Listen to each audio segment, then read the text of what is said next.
Reconstruire l'Ukraine. À l'heure où les négociations avancent, avec à la sortie l'espoir d'une paix durable, on commence sérieusement à parler de rebâtir.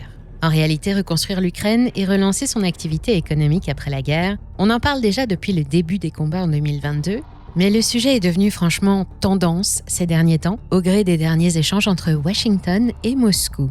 La guerre a laissé de nombreuses traces, éventré des villes, détruit des centaines de ponts et des dizaines de milliers de kilomètres de routes et pulvérisé des centrales électriques. Des millions de personnes ont été déplacées, les infrastructures sont à terre et le pays a connu un stop économique qui a fait chuter ses activités de 28% en 2022. Je ne vous dis pas le montant du devis. On va parler de cette somme faramineuse, 750 milliards de dollars. Mais que je sois claire. Quand je parle de reconstruire l'Ukraine, je ne parle pas d'aide humanitaire. Ici, on ne vient pas tendre la main à un pays en détresse, on vient se positionner. Parce que reconstruire l'Ukraine, ce n'est pas un acte de solidarité, c'est le marché du siècle en Europe. Les multinationales du monde entier se bousculent et les contrats s'arrachent sur le ring. Et comme dans tout bon business, il y a des alliances stratégiques et des promesses bien ficelées. Après les armes, voici venir les marchés et une nouvelle guerre commence quand une autre s'arrête. Une guerre pour l'Ukraine, un champ de ruines plein de promesses, aux airs d'Eldorado économique pour ceux qui sauront s'y faire une place avant les autres. Dans cette vidéo, je vais revenir sur les derniers pourparlers de paix, histoire de savoir à quelle sauce l'Ukraine pourrait être mangée. Mais aussi et surtout, je vais vous parler de cette nouvelle guerre dont elle est l'enjeu, de cette facture estimée entre 500 et 750 milliards de dollars et de ceux qui se battent pour la payer. Mais avant d'aller plus loin, parlons d'un sujet inquiétant, vos données personnelles.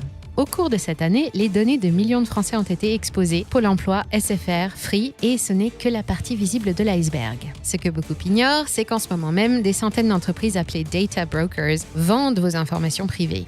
Nom, adresse, numéro de téléphone ou encore historique d'achat. Et quand ces données tombent entre de mauvaises mains, ça peut mener à des usurpations d'identité, des arnaques ciblées ou même du harcèlement. Et c'est là qu'intervient Incogni, notre partenaire qui révolutionne la protection des données. Son service automatisé contacte ces data brokers pour exiger la suppression de vos informations personnelles. Plus besoin de le faire manuellement, ce qui prendrait des centaines d'heures. Incogni s'occupe de tout et continue d'assurer que vos données restent privées. En ce moment, profitez d'une réduction exceptionnelle de 60% sur l'abonnement annuel avec le code MoneyRadar. C'est l'occasion idéale de reprendre le contrôle de vos données personnelles. Rendez-vous dans la description pour en profiter.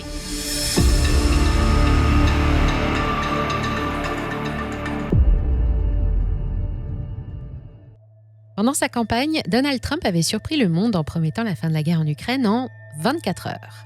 Finalement, il avait revu sa copie pour proposer un délai un peu plus raisonnable de 100 jours. Nous en sommes maintenant à environ un tiers et les échanges entre Washington et les autorités russes s'intensifient.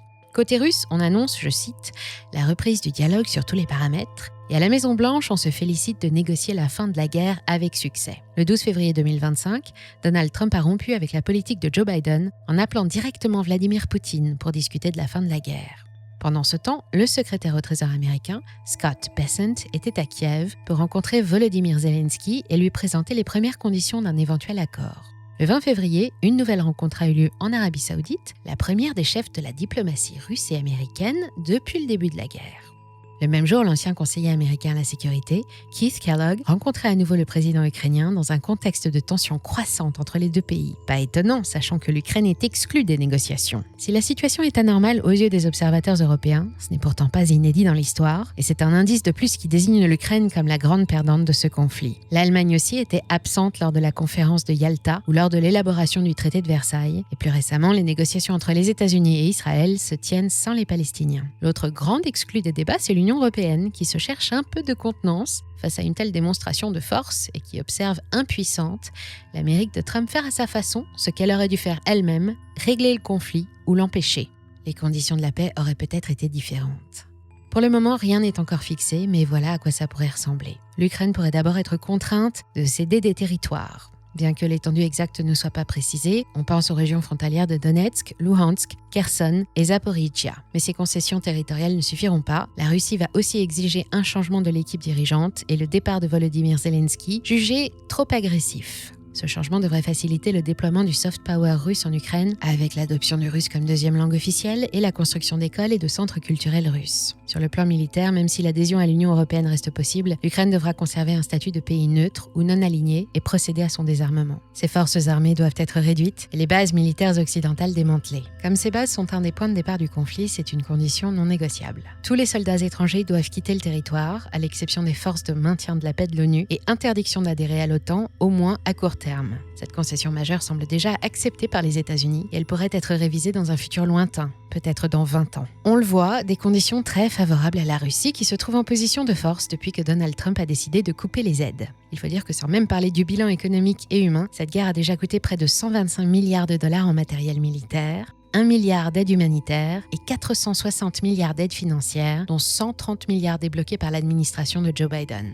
Pour le clan Trump, c'est beaucoup trop, et non seulement il est temps que ça s'arrête, mais pire, il faut maintenant penser à rembourser. On savait que la Russie aurait des exigences, mais on ne s'attendait pas à ce que les États-Unis imposent aussi leurs conditions, et ils n'y vont pas de main morte. Washington exige un remboursement de 500 milliards de dollars à l'Ukraine, d'un montant 4 fois supérieur à celui de l'aide engagée. Donald Trump estime que l'argent a été mal utilisé et que l'Amérique a souffert d'avoir dû se priver pour une guerre qui n'aurait jamais dû commencer. Évidemment, l'Ukraine n'a pas 500 milliards, mais c'est vite oublié qu'il est toujours possible de négocier avec un businessman.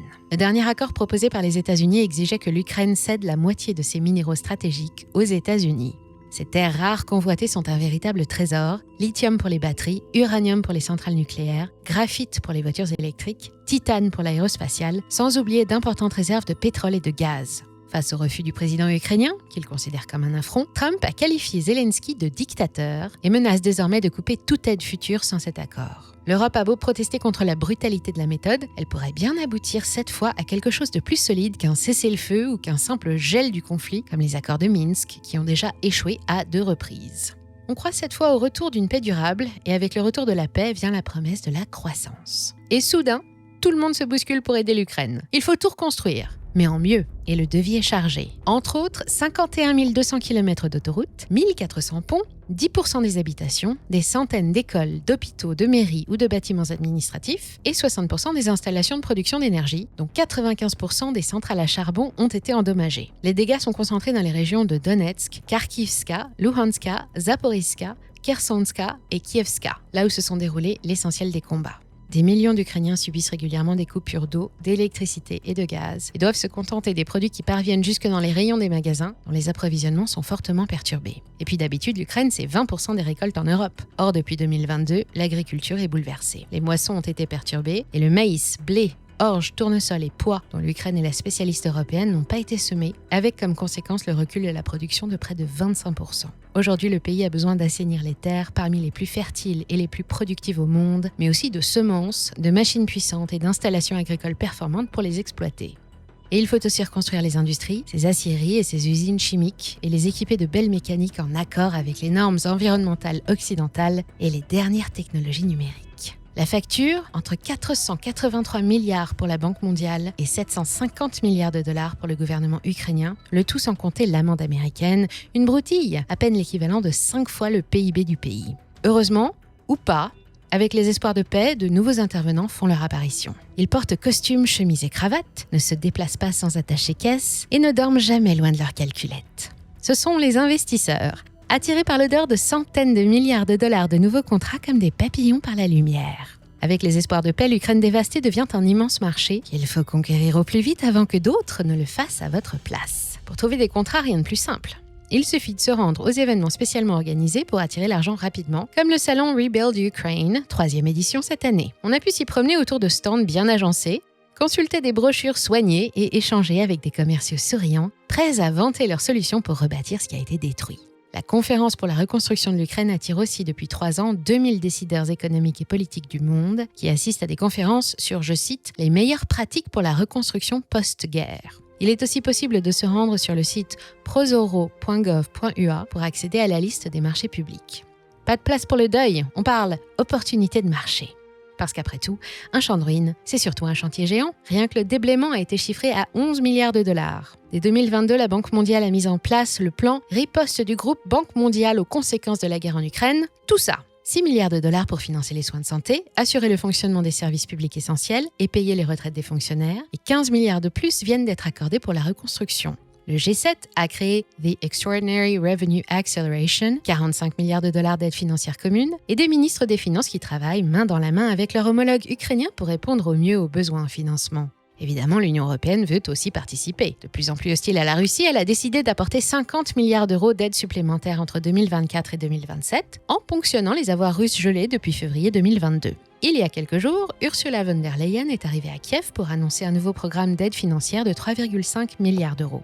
Ces fonds, destinés à injecter des liquidités dans le budget exsangue de l'Ukraine, permettront aussi l'achat d'équipements militaires et le soutien au secteur énergétique. Nous devons accélérer la livraison immédiate d'armes et de munitions, a déclaré la présidente de la Commission européenne lors de son voyage. Mais même avec ça, tout cumulé, ça reste très insuffisant et tous espèrent maintenant que ces milliards d'argent public puissent servir de levier pour attirer des financiers privés. Et pour les convaincre, Volodymyr Zelensky est venu en personne rencontrer les représentants de la planète finance lors des 3 derniers forums de Davos. Il a ainsi pu discuter avec les Américains JP Morgan et BlackRock, plus de 15 000 milliards d'actifs sous gestion à eux deux, l'équivalent du PIB de la zone euro. Les deux géants des marchés ont annoncé soutenir la création d'un fonds de développement de l'Ukraine, destiné à rassembler 15 milliards de dollars, de l'argent qui sera ensuite investi sur une vingtaine de projets identifiés dans les domaines de l'énergie, des infrastructures, l'agriculture et la manufacture. Une initiative qui se veut déjà comme la plus grande collaboration publique-privée et sur laquelle leurs experts travaillent bénévolement. Mais rassurez-vous, la finance américaine n'a pas l'intention de faire dans le social. Il est évident que les projets en question seront confiés à des entreprises américaines, les leaders de chaque secteur, en particulier des sociétés détenues dans l'un de leurs nombreux portefeuilles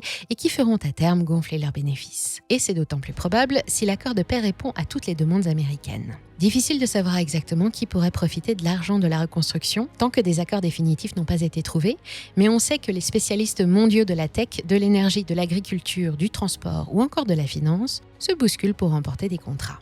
Du côté de l'Europe, on surveillera l'évolution de grands noms comme Vinci ou Saint-Gobain pour le bâtiment, Alstom, Schneider, Siemens et Legrand pour l'équipement, les grandes aciéries d'Autriche et le luxembourgeois ArcelorMittal ou encore des promoteurs comme l'allemand TAG Immobilien. Les groupes polonais, en raison de leur proximité géographique et culturelle, disposent d'un avantage stratégique. Budimex dans la construction, PGE pour l'énergie ou encore KGHM dans les métaux sont déjà sur les rangs. Pour l'énergie, cruciale dans un pays où 60% des installations ont été endommagées, des entreprises comme l'allemand E.ON, l'italien Enel ou le français Total Energy ont déjà manifesté leur intérêt. Les investisseurs plus audacieux regardent du côté des entreprises ukrainiennes cotées à Londres ou à Varsovie. Ferrexpo, producteur ukrainien de minerais de fer coté à Londres, a déjà vu son cours presque doubler depuis novembre 2024. Le seul point certain, cette reconstruction générera des centaines de milliards de dollars de contrats et les entreprises qui sauront se positionner aujourd'hui en récolteront les fruits demain. Mais il ne s'agit pas seulement de reconstruire ce qui a été détruit, il faut aussi rebâtir toute l'économie du pays. On ne parle plus seulement de béton et d'acier, il est autant question de croissance, d'emploi, de projets technologiques, sociaux et environnementaux. L'économie ukrainienne a moins souffert que l'Europe pendant la crise sanitaire, mais la guerre, en revanche, a fait de gros dégâts.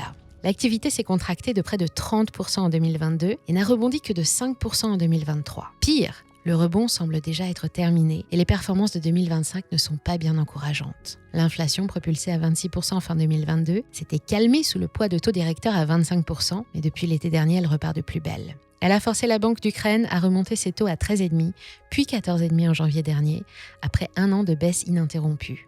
Le déficit de la balance commerciale a atteint un record historique de 3,8 milliards de dollars, du jamais vu depuis l'explosion du bloc soviétique. À 10,5%, le taux de chômage est en hausse et il atteint 25% chez les personnes déplacées. Selon le décompte de l'ONU, ça concerne presque un tiers de la population. Près de 10 millions d'Ukrainiens ont dû déménager, se reloger en urgence ou fuir à l'étranger. Enfin, la dette publique va probablement dépasser les 100% du PIB cette année, un PIB qu'on attend en hausse de 2,5% seulement en 2025.